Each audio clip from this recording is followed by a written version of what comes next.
Well, I guess I'll tell the story of probably my favorite Why I Drive I've ever done. This was an interview that I chased for like 8 months. I knew about the car for 3, 4 years, and it was a Porsche 930 Turbo. Not a very rare car in the scheme of things. It's just a 930 Turbo. You see them at any show that's got anything to do with Porsches. But this particular 930 Turbo is a 76, 75 ordered. So it was the very first 911 Turbo ever in Canada, other than the press car. So first customer car. And the guy who owned the car bought it new. And I interviewed him in September. So he's 89 years old today. But I'm going to tell you the story of how I got this interview and how this all came about. So I've been on car internet ever since I was 10 years old, so like 2012, 13, and I've read every news article, every YouTube video I could ever watch, every Top Gear episode, and spending that much time on the internet, you kind of learn about weird stories.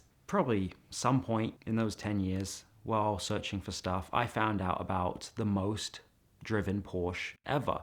And that was this 930 Turbo. Lego actually made a Lego set of the 911 Turbo, the white one, and in the Lego set, if you open the instruction booklet, you'll see pictures of a dark blue 911 Turbo. And that car has 1.3 million kilometers on it. And that car is the exact car that I wanted to interview. And I was like, I need to find this guy, I need to interview him because he's getting up there in age, and the car is an absolute legend. And Bill, the owner, is even more of a legend for buying this car. I was like, I want to interview this guy, but I don't know how to find him. And so a few months went by, and then I found out he lived in Canada. I live in Calgary, Alberta right now. And so I was like, that's perfect. He's another fellow Canadian. So let me try and get in touch with this guy. So I went out to Toronto on a trip one time, and I interviewed a guy named Lucas Scarfone, who has a Autostrada magazine, and he's got a green GT3 touring with 120,000 kilometers on it. It's only a 2021 car. So I wanted to interview him, and a friend of mine was like, hey, I know him. And so I interviewed Lucas, and he was like, I know Bill. And I was like, awesome. Can you get me in touch with Bill? He was like, yeah, sure, I'll try, and I'll let you know what he says. So I go back a few months later. I'm like following up once a month. Hey, have you heard anything? No, he hasn't responded. No, I haven't heard anything. I'm like, okay, well, follow up next month. And then I started trying with another guy who also works for Cobble Beach, my friend David, and he had his email address, and so he was emailing him too. Both these guys, though, over the course of probably 6 months, could not get in touch at all with Bill. He's 89, so I figure he's probably not checking his phone. He's probably not reading his messages like, a teenager would, like me. So time goes by, and eventually I'm sick of it. I'm like, look, David, nothing, it's not his fault. It's not Bill's fault. It's just how the world works. So I was like, can you just give me his phone number, email, whatever information you have? Can you just forward it to me so I can try myself and contact him? So he's like, this is all I have. And he basically gives me the phone number for his business, which is a carpet cleaning company that he's been running since the early 70s, late 60s. I call the carpet cleaning company, and a secretary picks up, and she's a young lady, I don't know how old she is, and she's like, hi, how can I assist you? And I'm like, well, funny, I'm not actually calling for carpet cleaning. Basically, I like cars, and I want to interview Bill McEachern with the 911 Turbo. Do you know him? I think he owns the company. She's like, yeah, he's the owner. Let me see if he's in today. So she goes off. A few minutes later, he's like, hey, can you hear me? Hold on. Let me, adjust my hearing, adjust the volume. I'm like, hey, Bill, my name's TJ. He doesn't know who I am at all. I'm just calling him on a random weekday.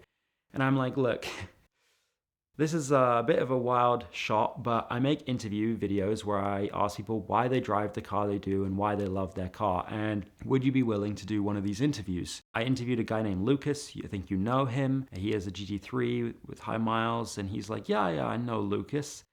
And he's like, okay, well, when do we want to do this? Would you come out to Toronto? I'm like, yeah, I will be on the next plane out. Like, I'll do it this weekend. Just let me know. If you're willing to do it, I'll be there. Don't even worry about it. Let's get it done. And he's like, okay. Then I'm like, how does 2 weeks work? And he's like, well, I don't like to plan that far in advance. So maybe this Saturday. And I'm like, I will be there. Let me book my flight basically right now. And he's like, okay, sounds good. Well, yeah, I'll do the video. So I hang up on the phone and I book my flight immediately. And then he calls me back and he's like, hey, you said the 7th, right? Or was it the 13th? And I'm like, no. It was the 7th. It was the 7th. Definitely. And he's like, oh, okay, good. Because it was the other weekend that I wasn't available. And I'm like, hey, thank goodness, because I already booked my flight. And then we hang up on the phone again. And then I realize I don't have an address and I don't have a time. And I'm really just going on word that says, yes, I'll do it. And I booked my whole flight out to Toronto. I'm committed. I'm going. So it's going to happen, hopefully, but there's no guarantee. Thankfully, throughout the week, he agrees. We set up a time, a date, an address, everything. So I fly out to Toronto, and I'm really stressing that this interview needs to go well because this is a big story for me. And I was like, this is the potential to be my most viewed video ever. So I get there and I meet Bill for the first time, and he is like the nicest gentleman ever. I think he's 89 years old right now. So he would have been 38 when he bought the car. Now, the story is he was 38 years old. He'd had a few 911s before he got this one. So he'd had a 911S and he had some other 911 before that. Those were cheap kind of used cars at that point in 1970s. And he had done well with the business. And he's like, I want to get the top Porsche model. I want to get the best that money can buy. So he goes to Porsche and they have the 911 Turbo and it just come out and he's like, take my money, let me buy one. Now, back then, due to Canadian versus US regulations, the car cost substantially more money in Canada. So he wasn't very happy about that, but he said, I still want the car. I still want to buy it. And they were happy because they were nervous that they weren't going to be able to sell any of these cars. I mean, it snows a lot in Canada. They were substantially more expensive. And so to have a customer willing to buy one of these was a big deal. And so Pfaff, which was the original dealership that he bought it from, who are still around today, they still sell a lot of supercars in Canada, let him pick any color he wanted in collaboration with Porsche, because anyone that's willing to spend this much money can have whatever they want. And he wanted dark blue. Well, at the time, Porsche had actually stopped offering dark blue in 1975, for North America at least, because in California they were having dark blue 911s with paint fading. And this is what Bill told me. So he said, due to that, they said, sorry, any color but dark blue. And he said, well, Mercedes does dark blue. Why can't you just get me some Mercedes paint and put that on the car? So he asked Porsche to get the Mercedes paint, and they said, okay, we can do that, but you have to sign a waiver saying that if it fades, you won't basically, blame us for that. And he said, well, you won't do a bad job, will you? And they said, no, it'll be Porsche quality. We'll paint it like every other Porsche we do. So they literally went to Mercedes-Benz, got the dark blue color, painted his Porsche in dark blue, and then shipped it off to Canada. And it arrived in 1976. It was the first customer 911 Turbo in Canada. And it was an early 911 Turbo, so the windows pop out. It's got a few other cool features. And they actually made a plaque that was in the car on the glove box that had the Porsche logo and it said Bill McEachern. I don't know why they did that, because I'm not sure if they do that on every 911 Turbo. I've never seen it on another one. And it's almost like Porsche knew somehow that this car was going to be significant, like it was going to have a story. Because when I interviewed him, I saw it on there and I asked him, oh, did you get that made? I assumed his son maybe made it for him or someone gave it to him. He's like, no, that came with the car when I bought it 50 years ago. So I just think that's kind of interesting. He bought the car and immediately put BBS wheels on it, basically, and started driving it. I think in the first year, he'd already gone over what the mileage sort of limit or what they had expected with Porsche. So he took it back to Porsche and they couldn't believe how many miles he'd already put on the car immediately. Now, the way he put on so many miles in the 50 years is the carpet cleaning business that he had. He would drive the car all over Toronto, visiting office buildings that they were working on, and he literally daily drove it from whenever the snow melted in the spring to whenever the snow came back in the winter. Every day, all over Toronto, he would drive the car, no matter the weather, rain, sleet, sun, wind, whatever it might be. Just not snow. After a while, I think he got a little bit maybe bored with the performance, so he wanted more performance. So the car now actually has 3.4 liter engine in it, I believe it was, and he's upgraded the turbo, so it's got a smaller turbo on it now. So he's been through one engine in 826,000 miles. And unfortunately, the original engine, he basically discarded to a shop because at the time he was just like, well, I don't think it's going to be of much value. Why would I keep it? Bill, I don't think was ever trying to set a record or go after any achievement. He was just driving his car like any normal car enthusiast would, and didn't really think anything of it. It's got this bigger engine in it, smaller turbo so that the boost builds up quicker, which he really enjoys and uses to the max almost every time he drives the car. He still drives it like a boy racer. So when I go out there, we get in the car, I do the walk around. He's put some 917 style racing wheels on it that are the only set on a street car ever.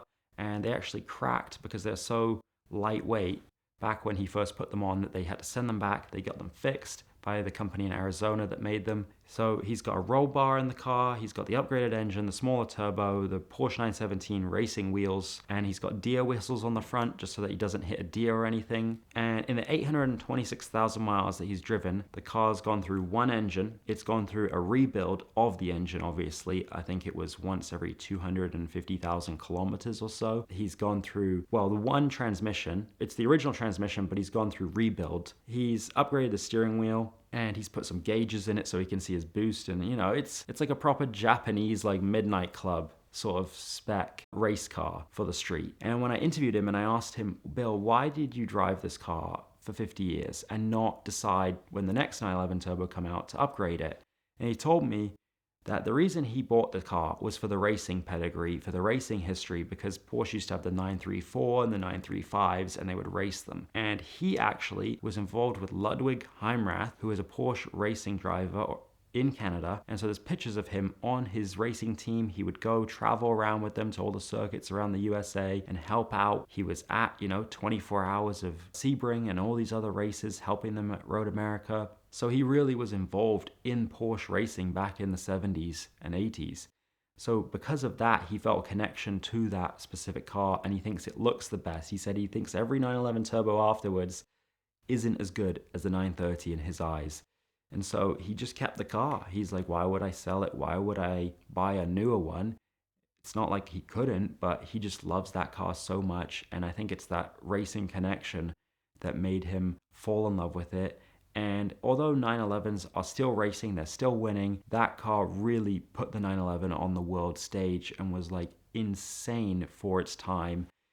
And I think you just get so accustomed and you fall so much in love with your car that you just don't want to give it up. You buy something, you love it, you drive it that much. The cool thing is he's still driving it today. He's 89 and he's still driving it everywhere. A few weeks after I did the interview, my friend sent me a picture and he saw him driving down the street in Markham, Ontario. He drives it to Monterey. He's done it 8 times. He's driven it to Florida. He's driven it to Texas. He's driven it all across America. I think it's been to almost every state. Obviously, it hasn't been to Hawaii or Alaska. But one time he took it to Texas and they have an event, I think Texas Mile it's called. And Jason Camisa was actually there at the time in 2011. They had the Ferrari 458 Italia. It was brand new and he had his 930 Turbo. And Bill did the Texas Mile and hit, I think it was 178 miles an hour in the car. And the Ferrari 458 was actually slower than his 911 Turbo, which is kind of insane. You can actually find the old magazine article if you might happen to have that magazine. And he's got the certificate that shows how fast he went in it. And he was blown away. I mean, it's a car at the time, I think it had 600,000 miles on it. Obviously, it's had some rebuilds. But still, the body is the same. Been repainted once. It's got a lot of rock chips on it still. And he's just so happy with the car. He's going to keep on driving until he literally cannot anymore. But for me, it was so important to get out to Toronto to interview Bill while he's still here with us, while he's still driving the car, because I think no one else has captured that story in that way. So I was just honored that he allowed me to do it. And he said a few months later, he's like, if you hadn't interviewed Lucas, I would have said no. I would have never let you do the interview with me. I don't like to really work with people I don't know. And so I was really grateful to Lucas for doing the interview with me, which enabled Bill to trust me enough to do the interview with me with his car. But yeah, it was just such an honor to get to ride in that car. It's still so quick and he's still driving it. So if you live in Ontario, if you live in Markham, if you go out any day of the week, you might see him driving around Markham, Ontario. He's still around. And if you have that Lego set, go find your instruction booklet and you can see the picture of his car, or I guess you can go watch the interview with Bill. After I posted the video, I hoped it would do really well, and it did. Thankfully, the video is my most viewed video of all time so far. It's like 700,000 views, which for my channel is huge. By a long shot, it's the most viewed video, and it really encouraged me that this was the right direction that I want to go in terms of interviewing people, because I've tried interviewing people for years before this, and I would get a lot of comments like, oh, we don't want to see the interviews, this is boring, I don't find it interesting, because not really anyone that I know of has done like interviews like this in YouTube. A Car Throttle did a few back in the day, like, you know, The Drive has done some stuff. You've got the odd interview videos and they're all like cinematic driving shots and stuff, but mine are very raw. They're just like a vlog. And so when I posted it and it did so well, it just encouraged me that people actually do care about other people's stories. And especially with the way the car world is, I feel like in the last 10 years, it's gotten so saturated and so, you know, you see every car every day on social media. But anytime I see a cool car, I just wonder, like, what's that person's story? You know, how do they afford the car if it's expensive? But a lot of the cars that I like aren't expensive. And it's just like, why? Why did you buy that? You know, like, as car enthusiasts, we might see a Nissan Murano convertible and be like, why on earth would you buy that? And I look at every car and wonder that, not in a negative way, but just like, you know, for Ed Bolian, why did he choose a Veyron and a Murcielago and not a 16M or a Pagani Huayra or something? You know, like, we all have a reason that we love the car we love. For me, it's a Shelby Daytona Cobra. And one day, I hope I can afford to buy one of those. Not a real one, probably. I don't think any YouTube account can ever pay for a $30 million car. But if I can get a super performance one, you know, and then who knows, maybe I can interview myself and say why I like the Cobra Daytona, because I haven't met anybody else that shares that same dream car that is not got white hair. So I hope one day I will have that car and I can do many more of these interviews. And my favorite stories are the ones that I don't even know exist yet. Hopefully I can go to places like India, South Korea, Australia, everywhere, and interview all kinds of people. I'd even love to get to the point of interviewing like non-car people, you know, celebrities like Gordon Ramsay, Rowan Atkinson, that we don't traditionally consider a car enthusiast, but actually they love cars. And even people like Justin Bieber and random, you know, people that you would never expect. Why do they drive whatever they drive? Or you. I'd like to interview you. I mean, I have actually a form. I don't know if Ed will put it in the description, but there is a form I have where you can actually apply if you want to be in an interview. So fill it out and maybe I can come visit you. Autotempest.com just got even better. We've always loved Autotempest because they compile all the results from all the major listing sites into one place with one search. But now they've just added their search by description option, which means that you can just put in a string of text of what car, what miles, whatever you want, and they go to all the sites and give you the results so quickly and so powerfully, so you can see the entire market with more advanced precision than ever before. Of course, if you still want to use the traditional drop-down menus of year, make, model, trim, price, miles, all the things, they allow you to do that, but this makes it so much faster and so much easier to find exactly the car that you're looking for from whatever deep dark corner of the internet it might be trying to hide in. And so check out Auto Tempest now at the link in the description below or with the QR code on your screen to thank them for their support of VINwiki and find your next car on Auto Tempest.